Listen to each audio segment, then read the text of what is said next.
Welcome to the Mind Solution Podcast with Sara Maude. The Mind Solution Podcast is for leaders like you who are passionate about well-being in the workplace because you understand that a strong, resilient and happy workforce is the key to your organisation's success. The Mind Solution Podcast is here to help you. So join us every week where we'll share with you powerful insights, strategies and know-how to ensure that your people and your organisation are truly thriving from the inside out.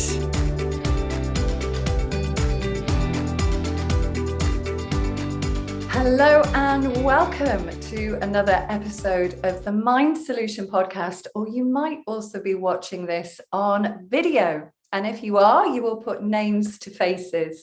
And a face that I'm absolutely delighted to be sat in front of virtually is the face of Dominic Scaffidi. Now, Dominic, I think, has had a really interesting career because Dominic can correct me if I've got any of this wrong, but Dominic started his journey into the corporate world working in sales for Procter & Gamble before taking perhaps what I would consider an unlikely turn into the world of human resources, where he worked his way up the HR career ladder, and his HR career, as he knew it, finished as VP of one of Canada's largest retail organizations, Loblaw. Have I pronounced that one correctly? Yeah, it's Loblaw Companies Limited. Yes, the large grocery retailer here. They're the largest. Yes, huge. Absolutely huge. And Dominic is now a master coach working with organizations and their leadership team, and somebody who I see is bringing spirituality into business, although, as we said, that might not be his exact marketing slogan, but it's something that I absolutely see you doing, Dominic. So thank you so much for joining us today. Yeah, well, it's a pleasure to be here, and I really love this topic. Because it touches at one of the most essential and important parts of all of us. It's all human beings, right? So our true nature, it's who we really are. You can't leave that part out of it. And when it comes to organizations and our performance and our ability to do things, to show up, to be at our best, for the organization to deliver results and all of that, it's silly not to have a conversation that includes that particular aspect of everyone in the organization. Yeah. Yeah, and it's interesting because as we were talking just before we hit the record button, Dominic and I have both had very corporate careers working for quite corporate organizations, both with a background about human resources. And if you told me 15 years ago I would be sat here talking about spirituality in business, I probably would have looked at you kind of thinking, really? I'm not sure. But I'm curious to know from your perspective, Dominic, how do you define, I know you touched on it a little bit there, but how do you define spirituality in the context of business? Well, I mean, this is the thing. It's not so foreign. So the language doesn't get used very much when it comes to organizations and, this leadership development and all that. So really that language of spirituality does not get used much.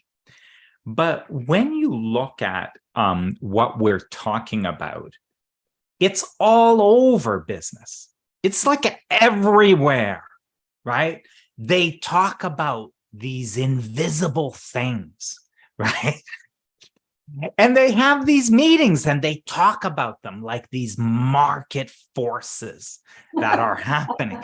They talk about things like brand and our brand. We need to discover and articulate the essence of our brand. What is that, you say? What is that? It's the feeling. When people walk into the Starbucks, there is a feeling, and it is a different feeling that is anywhere else. What are you talking about? It's invisible. It's this invisible, mysterious thing. So organizations and people are talking about this all the time, and they never call it spiritual. They never use that label for it. So they just speak energies and essence and a feeling that's going on. In HR, we were interested in engagement. We want employee engagement. We want satisfaction, right? And it's kind of like, well, what is that? Like, what is that? Is that how you pay them? Well, no, it's not about that. I mean, everybody pays people. It's that they come to work and they're engaged. But everybody comes to work. What do you mean engaged, right? Well, they're here, but they're really, well, they're all here. I see them, right? What are you talking about? And what they were talking about is something invisible. It's not quite apparent, but it's something more. Well, there's two people there. They look to me to be showing up at work, and both are doing their work. They're both at their desk for the same length of time. Yeah, but one of them is highly engaged and the other one isn't. What are you talking about? So organizations already know, and they just don't call it spiritual, but they're interested in it, and boy, are they seeking it, and boy, are they trying to figure out how to bring more of it out in the workplace. And they just don't like that word. Yeah. And I love what you just said. I absolutely love it, because you're so right. You know, if I think about from my HR days or working with organizations as we do, I hear words like connection.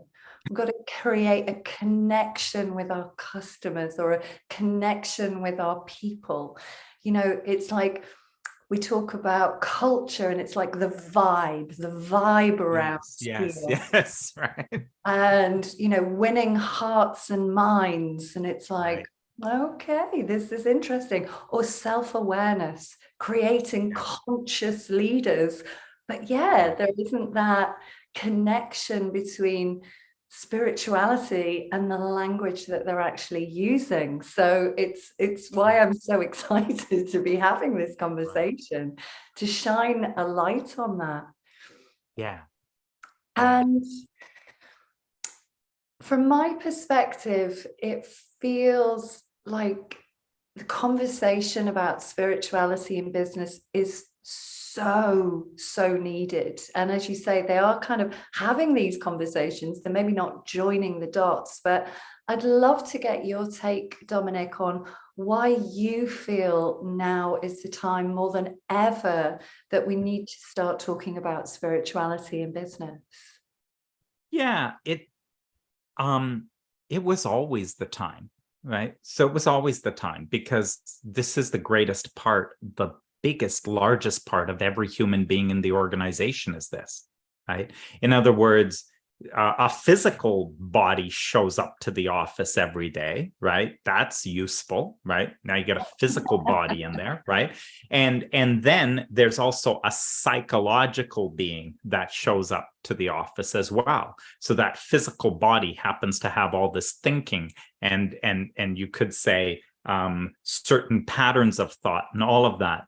And by the way, there's such a relationship, because that thinking seems to be impacting the way that they behave around here, right? So it seems to be that what they're thinking is impacting the way they're behaving and how they're dealing with our customers. So the businesses would always see, you know, you've got this physical showing up, and then you've got the psychology, and that sometimes that will give us a problem. So we're going to need to change their minds. We're going to need to do some stuff. But what's missed in all of that is that none of this operates without an energy. None of it is actually operating, because what you get if you remove the energy from it is what you're left with is a dead body without any thinking. That's what you're left with, right? So You get a body walking into the office and they're thinking, right? And then they're either effective or ineffective. They're either creating conflict or they're creating incredible, innovative ideas. And here we are as a business and as an organization, and we've left out the conversation that is most important about what they're bringing. Because the greatest part of them is this energy and this intelligence that exists beyond where their experience is, beyond everything they know that they're bringing you, because they bring you experience and knowledge. We train them in knowledge because we don't like their thinking, so we give them new thinking, right? We try to do all these things, but meanwhile, we're missing the fact that they have a wisdom. They have an energy and an connected to an infinite intelligence, a wisdom, and we all have this. And if you could tap that and at least pay a little bit of attention to it, like pay a little bit of attention to it, because would make a big difference, right? Then potentially there's a real sort of tapping into a potential, a possibility, which is in truth is the source of all your innovation, all of what's new, all of the extraordinary performance and handling of customer issues in a way that, was innovative and creative and different. Where did that come from? It was from somewhere beyond what they already knew, what was, already there. They tapped into something new, something different. And that, if you can help employees with that, as well as create an organization that is aware of it, consciously aware of it and its importance, that's huge for an organization. Yeah. And it's so fascinating, isn't it, that when it comes to, say, leadership training, for example, so much time and energy and money is invested in leadership training that focuses so much on behavior, trying to create great leadership. And yet, if leaders don't really understand what's creating their experience, that focusing on behaviors like focusing on the tip of the iceberg and it's missing out what's really creating that behavior, then organizations are just throwing money at something that only really gives them incremental results, because they leave the leadership course and they're like, yeah, I got some good tips, but then they just fall back into these default patterns. And I'd love to know, from the work that you're doing with leadership teams, what you observe, what results you're getting, what results the leadership team, the organizations are getting from sharing this missing piece of the jigsaw puzzle.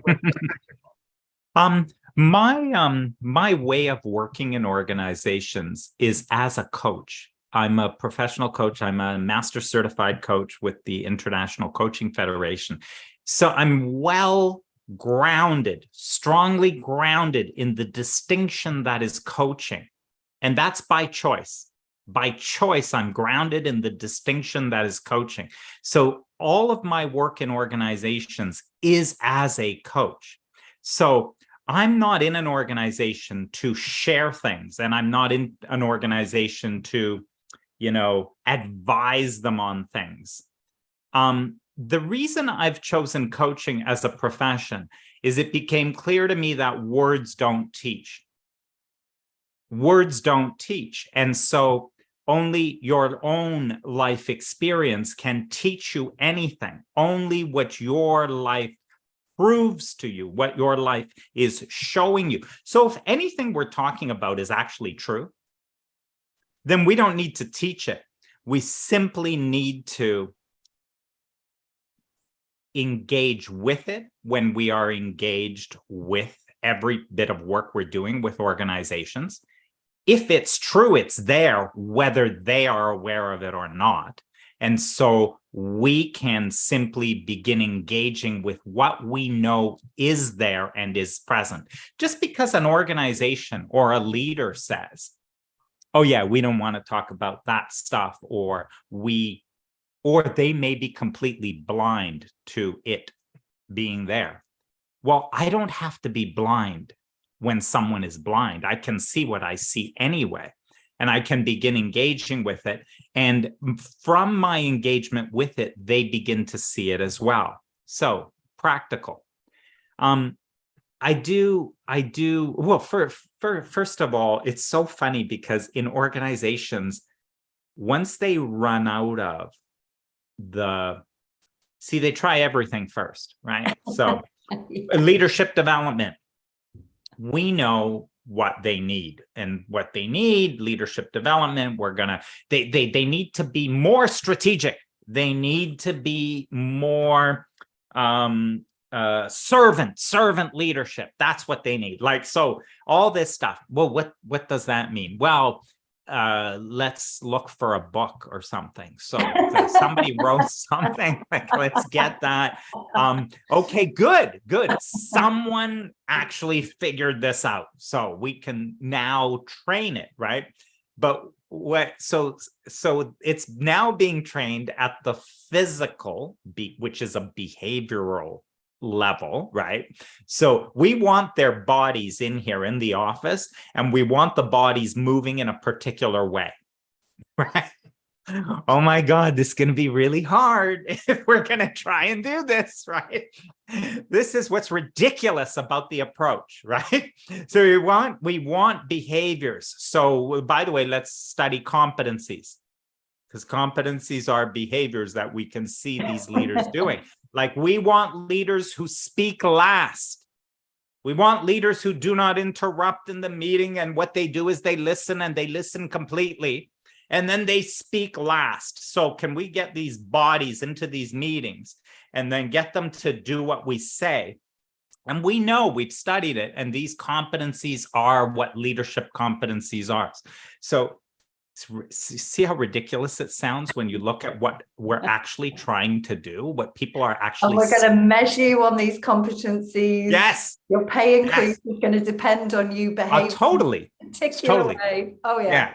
I mean, ideally, we'd have cameras in the meeting room, and with AI now, we could tell whether you spoke last or whether you spoke first, and then we could measure how often you're doing this. And then, so anyway, to get past that, then they'll often talk, no, it's the thinking we need. We need strategic thinking. We need this other thing. We need them to be, more to develop trust. Well, how do you do that? Well, there's a 5-step process. We want them to develop trust.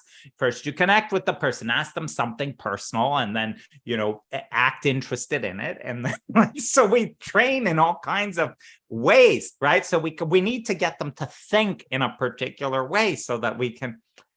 And so that whole thing, by the way, organizations get so to the end of the line on all that attempt, because what's missing is what's real. So then they use other language.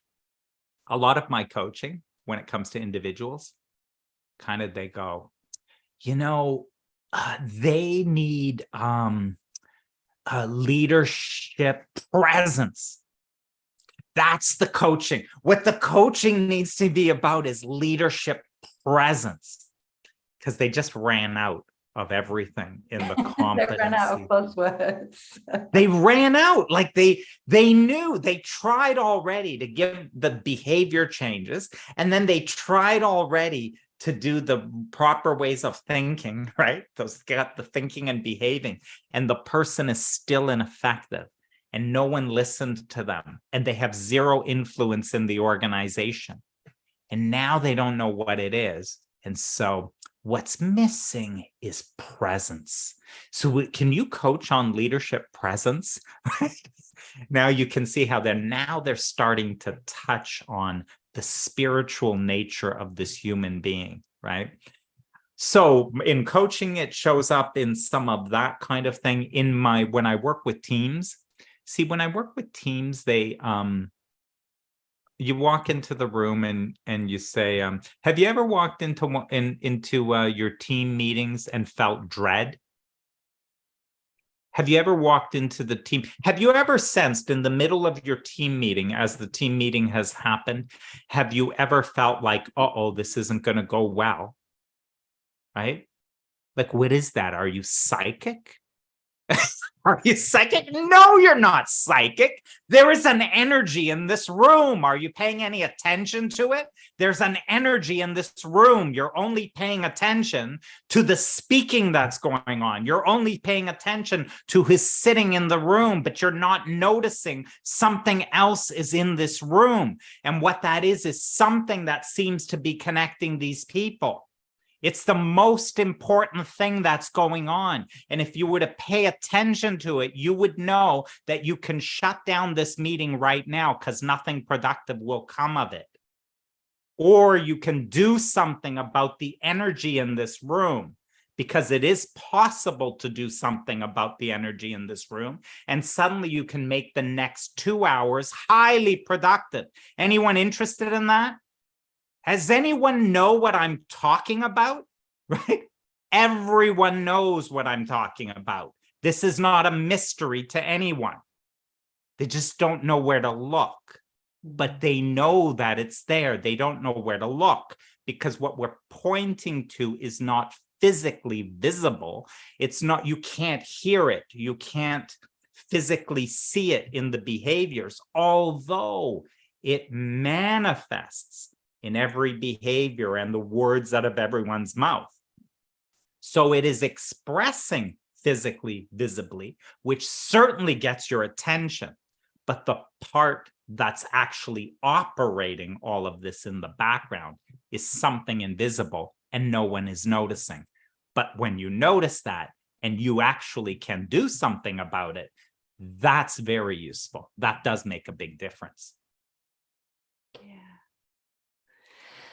And it kind of makes me think about where organizations are on what seems like they're always trying to look at things like team dynamics, foster greater relationships, create more harmony in the workplace. I see so many courses for, having difficult conversations or, challenging conversations. And I'm like, well, again, if we don't really understand where that conflict, what's creating our experiences, then it's very natural that we're going to look at our colleague and go, you are doing my head in. You have made me feel angry. You are frustrating me. You are annoying me. And so again, all of these attempts to try and create greater cohesion. Oh, we'll send them on a team building day. We'll send them on an assault course. We'll get them to wrap their arms around each other and, sing some songs, and they're all going to come suddenly back and be able to work together really well. And there's £10,000 for the day. But again, it's like, if people aren't understanding what's really creating their experience as we understand it, that spiritual aspect, that energetic aspect, then it's pretty fair to say that any team building stuff is just like throwing jelly against the wall and hoping that it sticks. But what are your thoughts around that? That's probably how all that we point to gets a bad rap, because the attempts at it, which organizations have tried desperately, right? The attempts at it have not literally developed a deeper understanding within the organization and within the leaders and individuals in the organization of who they really are, of all that they are, that they bring to work every day, and how that is a factor in how they come to work every day and how they engage every day. So a team building event, which is working to somehow, it's so interesting because they talk, oh, you're talking woo-woo stuff, or you're talking, right? But it's so funny because somehow some team building event where we climb ropes somehow magically creates connection and relationship. And the problem is that sometimes it does. So sometimes it does. Oh, now I trust Mary more than I ever trusted her before. Oh, how did that happen? Well, we did a ropes climbing thing with the team, and now I feel more bonded and whatever. Oh, yeah. And you're no closer to a real understanding of what that connection and trust actually is. And so now you're delusional because you think it's ropes courses. Could you imagine taking all these teams out? Could you imagine the risk, the liability risk? Let's take them all out. Let's put them on canoes, right? Because that will create the bonding and the team dynamics. It's like it can randomly, and also some organizations have had enough experience with that to realize, but it's not sustainable. It doesn't actually work.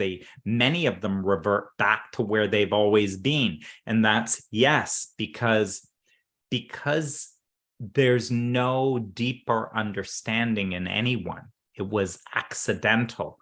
They did something, they ended up in connection. They could see the power of this. They could see what happens when trust is there, but none of them know how to access it because it was not looked at explicitly.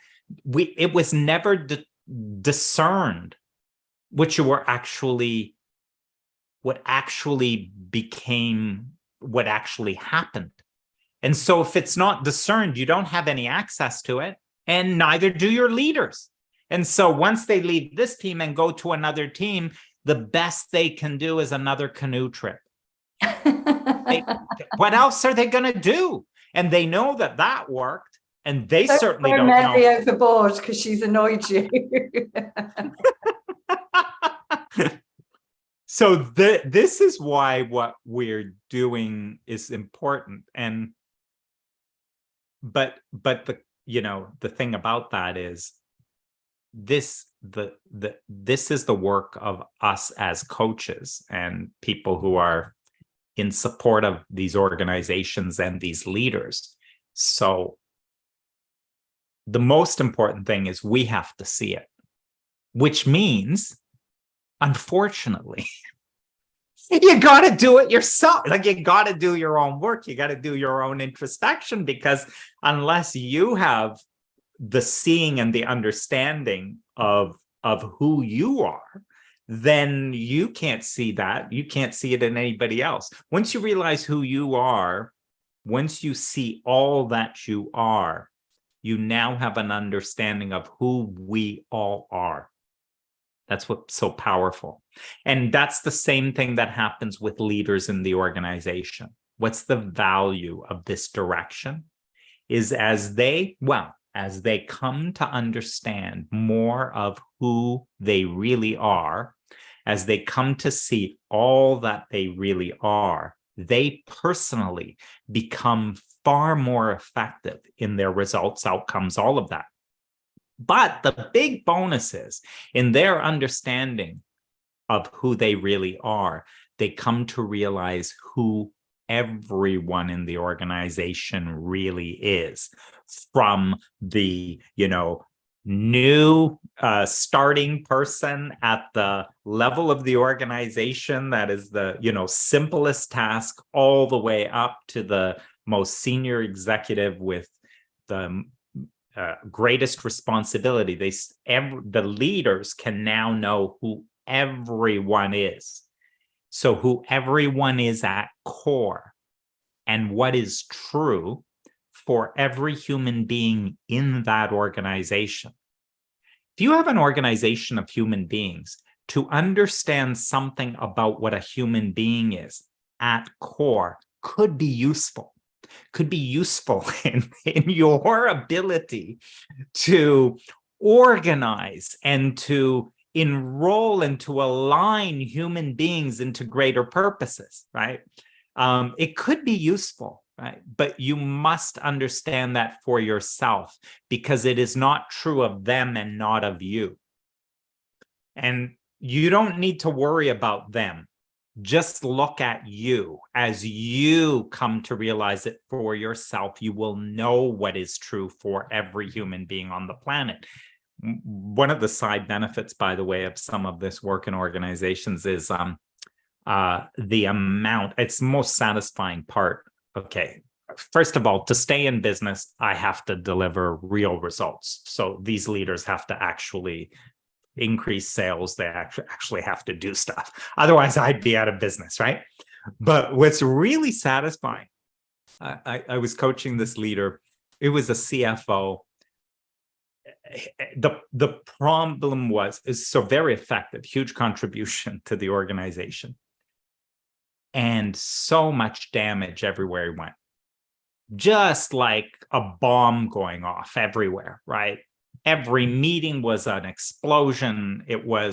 There's no functions enjoyed any sort of interaction with them. All the functions were kind of like, if you could avoid finance, just do it. If you can figure out a way around them, that's what you need to do. So people were using their common sense, right?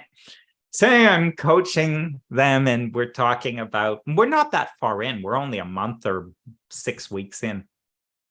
And it shows up and we're like, okay, so what are we talking about? He goes, well, I've got this meeting coming up. It's with, the senior team and whatever. I go, great. Well, let's talk about that. Well, I already know how it's going to go. Right. This is it. Right. And this is the point of our coaching, right? Was about this. Well, I already know how it's going to go. I have this initiative which is going to save our company a ton of money, and they're all against it. And I already know, I see it in the emails, and so I'm ready to get it right. We get in, so we do some coaching around this, right? 2 weeks later, the next session, and the way I typically start sessions is I'll say, hey, so any insights, learning, anything, any highlights since the last time we spoke, and then we look at what we want to talk about. So he shows up after that kind of a session 2 weeks later. So any insights, highlights, anything that's happened since the last? He went quiet. And he says, I got to tell you, I had the most incredible conversation with my 12-year-old son. I was like, not expecting this. I was like, not expecting this. And we don't need doesn't matter the rest. But the point being here, there was something in the conversation. His behavior with these teams, his behavior at work is no different than his behavior. This is what a human being does. A human being shows up at work, but whatever you see them doing at work, if there's an issue or a challenge for them, it's everywhere in their life. When I'm coaching a human being. So what I know is that this will impact their entire life, even if we don't talk about their entire life. And so when I hear that story, the part that it says to me is that worked. So then that coaching actually did work. This person saw something for themselves. And when I hear that, they won't have a problem at work, because whatever they just saw that allowed that conversation with their 12-year-old son that they hadn't been having before, that skill and ability, if you want to call it that, is now available at work. And so notice there's the magic of this. There was no time spent on developing this person's competencies. we did not ever have a conversation about active listening and the 3 levels of active listening and how you need to do that. We didn't have a conversation about that. We didn't have any conversation about how you speak in a way that blah, blah, blah. What a waste of time and money that organizations are spending on all of that stuff. And it makes no difference. You know, I love what you said, because it reminds me of a training contract that we did a couple of years ago now with an organization called Sophology, who you can maybe guess by the title what they sell: things to sit on, sofas. Big retail organization in the UK, and we put about 200 of their managers through a management mental health training program. We did cover listening, but it was from the angle of what we're talking about. It was talking about connection. It was talking about, really, really listening and listening well. And what blew me away was kind of something similar to what you're describing. Is it was over 3 modules. So like week 1, we delivered module 1, and week 2, module 2, and they went off. And we also did some coaching skills training with them, and they went off. And the amount that came back and said exactly that, I had an amazing conversation with my child. I really listened to my child. I had a very different experience with my child. We had them like practically saving relationships. Like one guy I remember kind of, he asked his wife, how are you? How are you really doing? And I think she looked at him as if to say, you've never asked me this question. But they were just blown away by the outcome that they were experiencing by taking this, as you said, into all areas. And so it's such a beautiful thing that when we're helping people to understand our true nature and connection, it's like dropping a pebble into a pond. It just creates a ripple effect. Yeah. Wow. And the other thing that strikes me, and I know that you'll understand both as a coach and as your previous experience in the world of HR, is something which I've seen organizations really put a spotlight on. I would say, from my perspective, the last 5 to 10 years, but I think that the whole COVID lockdown really put it under the spotlight, and that was mental health in the workplace. Yeah. And the reason that I'm just so passionate about talking about spirituality in business now is it's everything that we've talked about. It's kind of like trying to address things the wrong way round. So it's like, okay, mental health, right? We've got this problem in the organization. We've got people that are burnt out, anxious, they're depressed, they're stressed, they're overwhelmed. Okay, so we're going to put mental health first aiders in. Like, that's going to help solve the problem. Or we're going to do mental health awareness training. And not suggesting that any of those things are bad things, but again, what strikes me is if we aren't helping people to understand their true nature, if we're not helping people to understand what's creating their experience, then we're trying to solve the problem from the level of the problem instead of that light on what's going to create the kind of transformation that's needed here. What are your thoughts?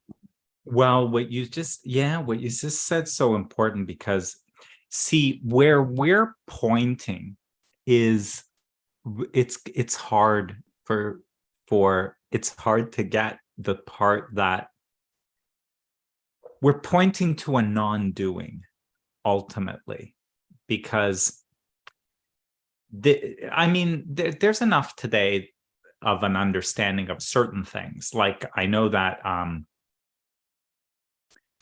even in organizations, they speak about things like agility and agile. Like there's even agile all over in I don't software and actually all. know what that means, agile working. Right. It's but see, that's an approaching. It's kind of an approaching what we know. It almost trusts in an agility and flexibility and self-regulation of an organization that so this is where there's an understanding that something is there, right? And what we're pointing to is trusting it.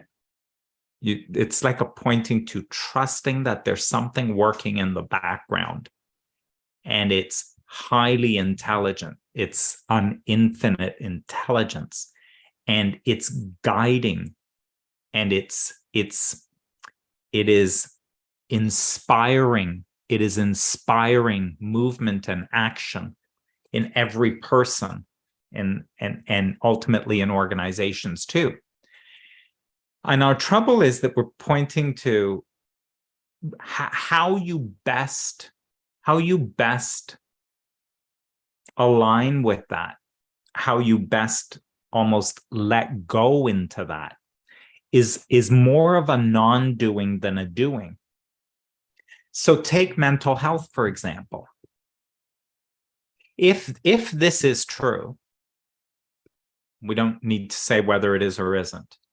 But if your mind, if the metaphor of the mind is one of, there have been different metaphors used, but water with lots of sand or dirt, right, put in it, and every sand pebble or whatever, what do you call that? Grain, every grain of sand being a thought, right? That's a thought. So those are all the thoughts in your mind, and that mind being some water.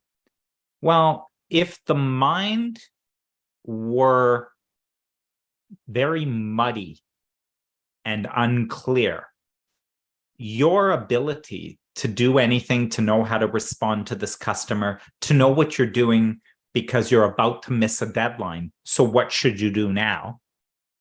If you're working with a mind which is muddy, unclear, and you can't see anything, your ideas suck. Your impulse of what to do with this customer who has this challenge, or your coworker who you have a conflict with, the ideas that you have are terrible because your mind is cloudy. Mental health, right, when you look at that, is also affected in a similar way. Cloudy, lots of thinking. And what is the mental health challenge anyway? Oh, well, I have a lot of anxiety. I have a lot of stress at work. I have, right? And that those things are my way of thinking, which really makes my mind not my friend. So then we say, well, we need to help people with mental health. We need to do something about that. So the ideal thing we could do, if we really were magic, we could take people with very cloudy minds. And I don't care what the clouds are. It could be like stress. It could be anxiety. It could be like an insecurity. And all of this is like creating all kinds of havoc in the workplace. But let's forget all that. The point is they're all cloudy. And so if we could give them mental health training, and it was really good, right? If we ever could deliver a clear mind, wow, we could get paid a lot of money, because the organization would say, you just took a whole bunch of employees who had these tension and stress and all that, and then you deliver the clear mind where they can think clearly with access to real intelligence. How? right? If we could do it, would be amazing. And here's the thing, if you stuck with the metaphor, the way we would do it would be by showing everyone that the way to get to that kind of clear state of mind is literally from not doing anything. And they won't buy that. They certainly won't pay for that. No one will pay. Tools. We need tools. We need techniques. We need tools. We've got to give them. In other words, we need more grains of sand. Do you guys, because our employees don't have enough grains of sand in their cloudy minds. And so we hear you're a consultant and we hear you're an expert. Have you got more grains of sand that we can feed and pour into the minds of our employees so that we can cloudy them up a little more? So see, they're never going to buy what we're talking about, which is what we're talking about is to say, we're going to help people understand the way the mind works. And we're going to help them to understand that when there's tension and stress and insecurity, that what there is a muddy and a cloudy mind. And that if we can show them the nature of mind, and the nature of mind is to clear itself when you don't disturb it. The nature of mind is it becomes clear. Everything settles when you don't disturb it. So everything you're teaching employees to do is disturbing it.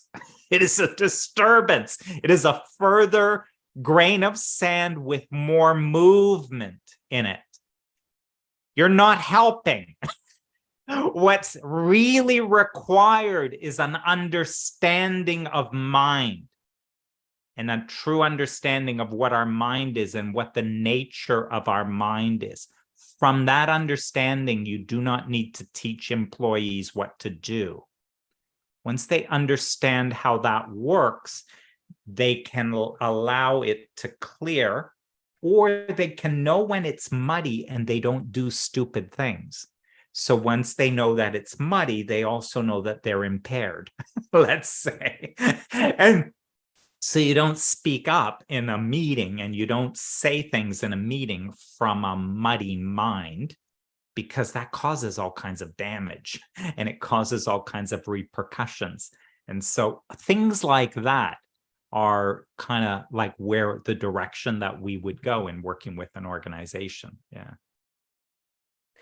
It reminds me of the term that I've heard Jamie Smart use on more than one occasion, which is subtractive psychology. Oh, yes. Yeah. Brilliant. It's brilliant. And it's fair to say that when I first started working with organizations, 12 years ago, I was giving them more grains of sand. I'm like, okay, you want tools, you want techniques? I got them coming out my ears. I'm going to teach you how to do this. And it just added to that overflowing to-do list in people's minds of, okay, well, I've got to drink water. And I've got to, okay, I know I've got this meeting, but apparently I'm supposed to take an Ultra D and dip. I've got to do that every 90 minutes. Oh God. And yeah, it just created more and more, as you said, grains of sand. But when we're teaching people how to take things off the mind, and that actually, as you said, that when we fall back into that present moment, we don't need to be doing all these things. Yes, it's helpful to drink water. Please do that. And yes, it's helpful. Right. But it's interesting what you say, actually, because an organization that we've been working with for the last 12 months, and we're going to continue to work with for the next 12 months, is the Department of Corrections in Wisconsin. And so we've been working with employees there, running a session with them every single month. And whilst we've given each session, a title, a topic, the thread, the consistent message is everything that we've talked about today, that whole understanding of the nature of thought and what's creating our experience. And it's just been, for me, it's whilst I'm not going out there going, we're teaching you about spirituality and business, although I do talk a lot about energy and creation and things like that, it's been wonderful to see the feedback come back every month, because the message is consistent, and we know that we need to hear something more than once sometimes for us to have that insight, that people are like, oh, okay, they're learning to calm down that muddy mind in the absence of all of these tools. Like, we've had feedback of people that are saying, my anxiety is like literally halved, or it's disappeared. Right. Just from understanding that. You take something like that. If you understood, let's use that, if we stay with the metaphor, right? And you understand that there is not one grain of sand that moves. Not one grain of sand will move in that muddy water without your attention to it. Just that level of understanding would be so powerful.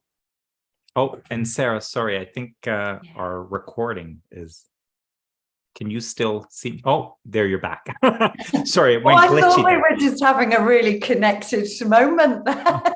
Sorry, I thought the recording went glitchy, but no, I think that was profound. It was like, what you said was profound. So I thought we were just having this like moment. Well, see, imagine employees understood that, right? Because what do I do about this muddy water, though? You haven't taught me what to do about the muddy water. Well, first of all, you got to know, when you leave it alone, it clears itself. Isn't that a relief? Isn't that a relief that your mind has such an intelligence in its nature that if you would leave it alone, it literally becomes clear. You have clarity. You can see more broadly. What a relief. You're not required for that, right? Now, okay, but what about the muddy part? Well, we do require you for that, because those grains of sand have no life. They only come alive by your attention to them. Those grains of sand will sit there dead. They live in your attention. So there's a little grain of sand. I wonder if the IT guy is going to be a jerk, like in the last meeting, right? Well, there's a thought. Why don't you think about that thought a little bit more on your way into the meeting? Why don't you think about that thought a little bit more? Because here's what's going to happen as you think that thought. As you think that thought, that grain of sand will come alive in your mind and call on its friends. So as it comes alive, it will call on its friends. It will call up more thoughts. The thoughts of what he did then. By the way, it's not just him. There's other people that are as big a jerk as this guy is. And some of them are over there in finance too. And they've got it in for you, right? And so as you give attention to that thought, more of those thoughts in the grain of sand will come in. And you don't even know you're doing this. You don't even know you're doing this. You're not even aware. But here's the thing, that as that's happening, you can feel it. You cannot think anything and not feel it. So as it's happening, you will feel it. That's the energy part. You will feel everything that you are thinking, but you don't realize that you are doing it. So all you realize is, I don't have a good feeling about this. I don't have a good feeling about this. I don't think this meeting's going to go very well. And I'm going to be prepared for these guys because I'm really going to come in and go after them first before they get me, right? It's like, here's the thing. You have zero intelligence going on right now. You have zero intelligence. You have these thoughts that are not even valid in this moment. These thoughts that were about the last meeting and the one before that, and that thought that was from 20 years ago. You're walking in with all kinds of thinking, and it has no intelligence and no validity in this meeting. You are not present. You are not clear-minded, right? And you did it. You did all of it. You did it yourself, and you don't even realize you did it. And so it's so blinding. You're in the middle of it, and you think it's them. You actually think it's them. And that's what you get in organizations, that sort of thing, right? Without that understanding. And if people understood that, there's no way they would do something like that intentionally. They'd be more intelligent. Absolutely. And it's interesting what you said about there was that thought that they had 20 years ago, because I know from my own work of coaching in organizations that some of my clients, some of my coachees might say, I didn't really do that much. I wasn't really thinking that much before the meeting or before the one-to-one with my boss.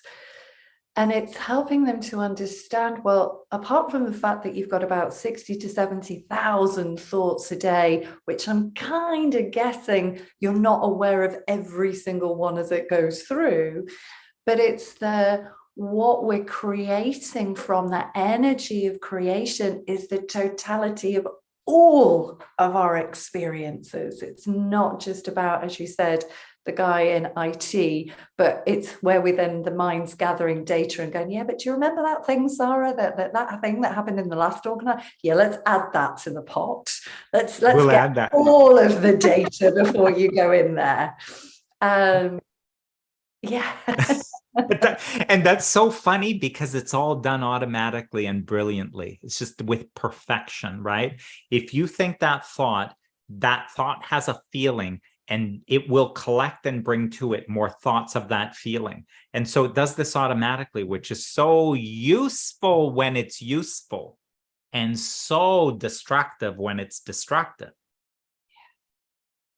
So it's so useful when it's aligned with your intention, when it's in harmony with what the organization's wanting to do and with what you really want to do to contribute and make a difference.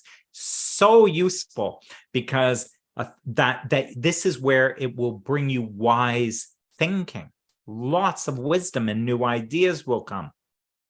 And so destructive when you have no idea what's going on. Yeah. Because of not understanding, not paying attention to the feeling, and not realizing that the feeling you are in has nothing to do with this meeting. The feeling you are in has nothing to do with what that person just said to you. People will argue that. You cannot feel anything about what that person just said. You cannot feel anything about what they just said in the meeting until you think about it, until you give it thought. Until you give it thought, you do not feel anything. It's just noise. It's just chatter. They just said what they said. And the moment you think about what they just said and put meaning to it, you will feel your thinking in that moment. And what you feel will either help you to respond effectively in line with your purpose, in line with what your values are, or what you feel will tell you that you are about to respond stupidly, not from intelligence. And what you are about to respond will take this negative feeling and exacerbate it and make it more and more and more, right? So this is the kind of thing. And so we're helping people through that understanding. It's like we're not trying to teach them something. What we're doing, you know what we're doing, why it's so hard, is we're trying to help them distinguish something that is there yet invisible, but it is there. The distinguishing of which is so powerful because it can help them be effective rather than ineffective. Well, what the hell are you talking about? There's something there. Well, it would be like trying to help people ride a bike.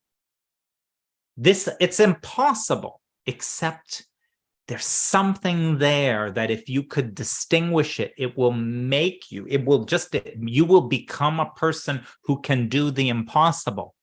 What are you talking about? That thing has 2 wheels. It just like it's designed to fall down. What are you talking about? No, there's something there. It's invisible, but you can know what it is. You can distinguish it. And if you can distinguish it, I can tell you, you will be able to do the impossible. You're crazy.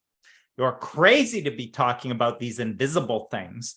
Right? No, what I'm saying is you'll be able to feel it. You can feel it. Oh, now I'm going to feel this invisible thing? Yes, I know it sounds nuts, but believe me, it's there. And believe me, anyone can do this. Right? So this is what we're doing. We're helping people to distinguish what's already there, what they have available to them. And I think one of the things that I find when I'm talking to organizations, which is a bit like a sort of light bulb moment, and you mentioned it earlier, where organizations are like, yeah, okay, we need to be more strategic. We need to be more innovative. We need to be more creative. Right. So we're going to put ourselves in a boardroom for the next 3 hours and we're going to brainstorm. Oh, yes. Brainstorm. And we're not allowed to leave this room until we've come up with some innovative and creative ideas to build market share and attract more companies or customers or develop a new brand. And then you kind of go, okay, so you were loggering away, you were banging heads for 3 hours. Did you come up with any ideas? No. What happened when you took a break? What happened when you went and made a cup of tea or just took a natural break and, got a glass of water? Oh, I got the best idea. And it's like, what do you make of that? When it goes back to what you were saying, we're so in the doing, and we're not saying that we shouldn't do stuff, but it's that old paradigm that actually so much of what we're trying to do to get an outcome is working in opposition to these amazing forces that are available to us in the form of that infinite intelligence and wisdom. And it's so exciting to help organizations take them on that journey, whether it's the organization or it's a marketing team or a sales team. Go, you've got the best, forget AI, you've got infinite intelligence. It's here. Yeah. And when we let things just settle, that's when we get our best ideas. That's a great practical. Many of the teams I work with, where it's in team coaching, the coaching is all in this sort of understanding. Now, the teams I work with, they're practically focused on something. So they're focused on, we need to have our priorities for next year. So we'd like you to come in and that. So first of all, I clear up, I am not a facilitator. I'm not going to facilitate you through a process. I will coach your team to accomplish what your objective is. And in my coaching of the team, what I'm drawing attention to are things like what you pointed to. So I'll draw attention to things like, let's time out for 1 second here. What's the atmosphere like in this room? What's the feeling like in this room? Check in. What's it feel like here? What's it? And we'll check in, we'll look at that. And then I'll say, so people will say, well, I don't know, it's feeling a little bit like tense. I'm feeling kind of pressured. I'm noticing a lot of defensiveness, right? So they check in, they look, they notice.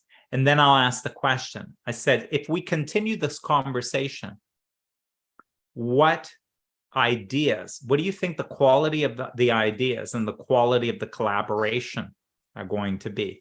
The time spent, how well spent do you think it is? The output that comes out, how useful do you think it'll be? And so there's a little bit of this that goes on to the point of a lot of these teams eventually begin to realize we have to pay more attention to this. We have to pay more attention to this than we're paying attention to. So in other words, if we are not paying attention to this, we could spend a whole day or a half day in a meeting and end up with nothing in terms of output that's useful. If we can do something about this, we get better quality output. So literally, you could end up in fewer meetings. You could end up in shorter meetings. Your output could be stronger. The whole thing is more productive. But your access to productivity, where do most of them go? We need an agenda. We need a decision-making. We need a decision-making process. Our meetings suck. No, your meetings suck because you don't understand the atmosphere in the meeting. You have a group of beings there, and you have an energy and a feeling, and it is not conducive to your thinking. It does not allow your potential, and you don't even notice it. And all you want to do is keep working and working and doing, and you don't realize how stupid the output is that's coming out of this meeting. It is wasting everyone's time, and you don't even notice. That is non-productive. And that's the kind of difference it makes when you wake up to what is there, glaring and in front of you. It's right in front of you. It's happening right there. Do not overlook it. You've got to pay attention to what's there, and it's obvious. And if I asked anyone in the room just a few questions, every one of them would be present to what's going on, and none of them know what to do about it. Wouldn't that be useful? Wouldn't that be useful if everyone was aware and could do something about it instead of continuing on with this nonsense? So that's kind of what my team coaching does more of, is helping teams move in that direction so that they don't need me. They don't need me to coach them. They wake up to what they see and what they know.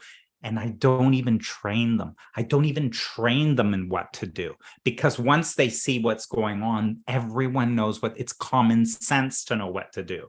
So it's common sense. You just need to see it. When you can't see it, there's no common sense. Oh, I love that. I absolutely love that, because I think about the times that I spent in strategic HR away days where I was probably just rolling my eyes for a lot of it, for all the reasons that you were saying. It's like, okay, how can we be more strategic?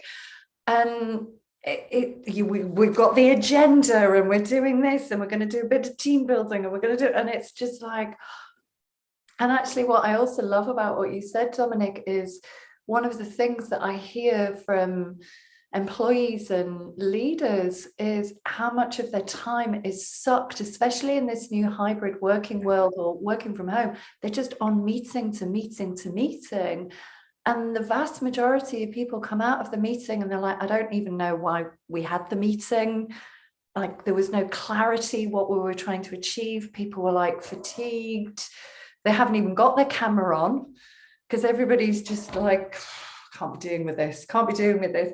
And everything that you said, it's like the whole premise of what we're talking about in this context of spirituality and business is designed. Well, it's not designed. It is about creating better output, more strategy, more innovative thinking, better productivity, all of that, but pointing people in the right direction from where they've been looking. Yeah. Great recap. You know, we got to the end of this, and I'm not sure I would even use, I'm still not convinced I'd ever use the word spirituality. If it's appropriate in an organization, I might, but it is totally unnecessary. It's a label anyway. What we're pointing to, everyone knows about.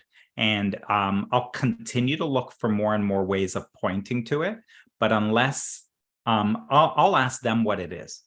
So, when they speak to values, when they speak to mission, when they speak to a purpose, what is that they're talking about? What are they talking about? And whatever they're talking about, I'll use that language, because I don't want my language to distract.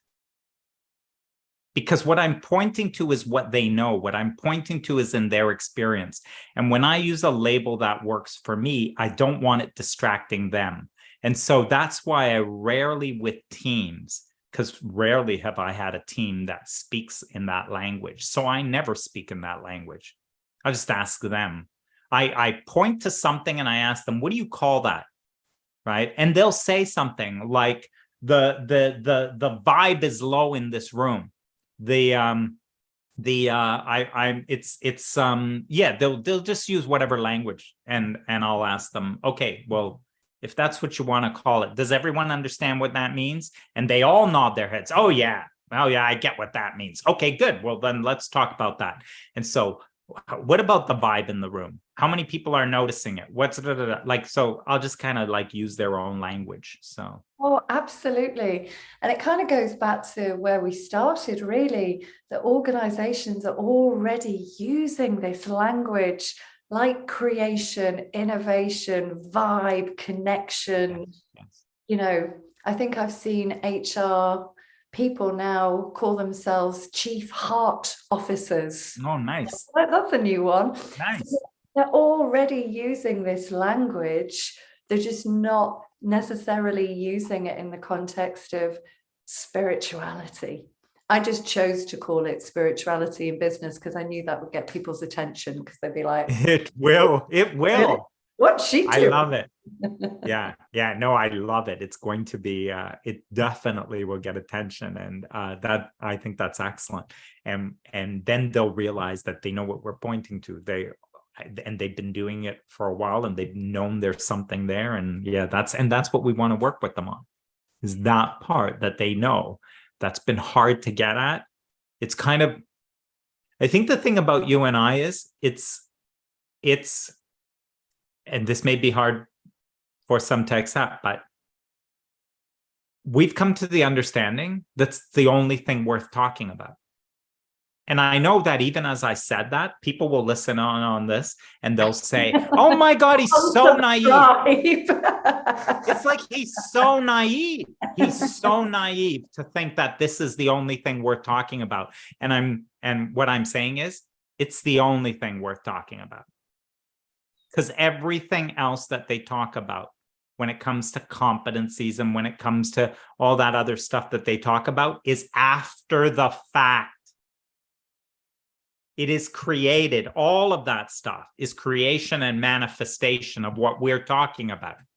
So you can create all of that stuff.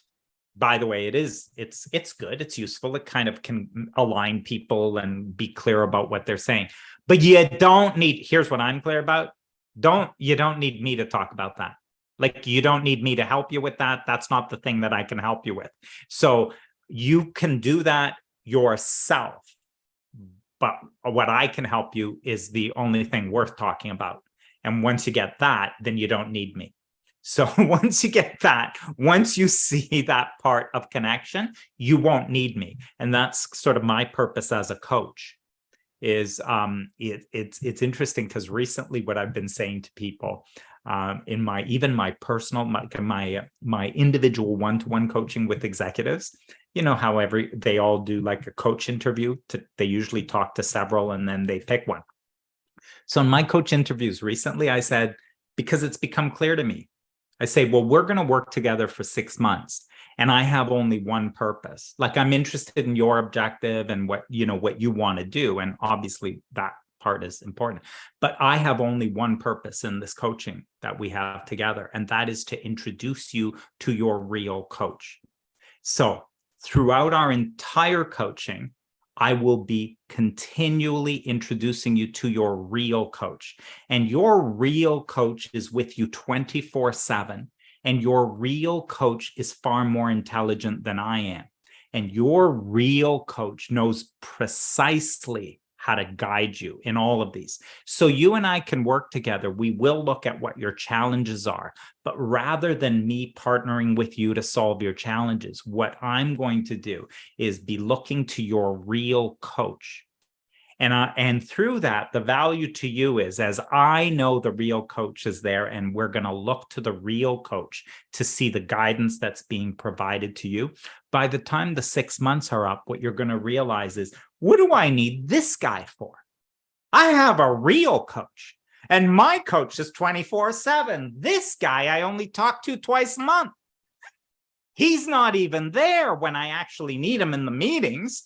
What kind of a coach is that? And so this is kind of directionally how I'm going, even in my individual coaching. So yeah. I love that. And it reminds me, I was coaching a director this morning, actually, and it points to exactly that. We were talking about decision making. And he said, he works for an investment bankers. And he said, I can look at client portfolios and I can make a decision just like that, whether to go with, say, Unilever or Diageo. I said, okay, talk me through that decision-making process. And he said, well, yeah, I will look at some data, but I'll just know which is the best for my client to invest in. I was like, well, what do you base that on? He went, instinct. I was like that, my friend, that is your innate wisdom. And in that moment, you trust that innate wisdom. You don't question it. You're not back in your head going, I don't know, I'm not sure. I said, you have learned what your innate wisdom is, what that intelligence is that's speaking to you through that instinct. And he kind of made me laugh because he's like, yeah, I know, but in other situations, I can't decide whether to have Italian or Thai. And it's all of that, exactly as you said, that muddy thinking, all of those grains of sand swirling around and around and around, or the analogy that I often use is one of a snow globe. You've just got so much going on in your head that you can't access that innate wisdom. And so, like you, it's pointing people to that wisdom and intelligence that's always there guiding them until we are no longer needed. Our services are no longer needed, and we take flight and we move on to the next person. But I think that's a beautiful place to stop. I could continue to talk to you for hours and hours and hours, Dominic. I really could. And I just want to say thank you from the bottom of my heart for such a insightful and fun and connected conversation. And if there is anybody that's listening that's thinking, I'd like this guy, I want this guy into our sales teams or into exec coaching, what's the best way of reaching you, Dominic? If you go to my website that has my name, dominicscaffidi.com. So mostly that is, personal to this, right? However, there's a link at the top that will say corporate executive, and it will connect you to my corporate website, which is HR Possibilities Inc. But it might be easier to just go to my name. I'll include it in the show notes. Yeah. And the HR Possibilities would be the corporate one, and Dominic Scaffidi is more personal. Individuals tend to go there. So, yeah. Fabulous. Well, thank you so much for the work that you are doing, taking this inner wisdom into organizations. And I will to continuing to connect with you, I'm sure, in the future, Dominic. Thank you. This is a great idea for a series and for a podcast and to explore. Thank you. It's brilliant. All right. Well, thank you all for listening. We trust that this has given you food for thought, and we look forward to connecting with you again on the next episode. Bye-bye for now.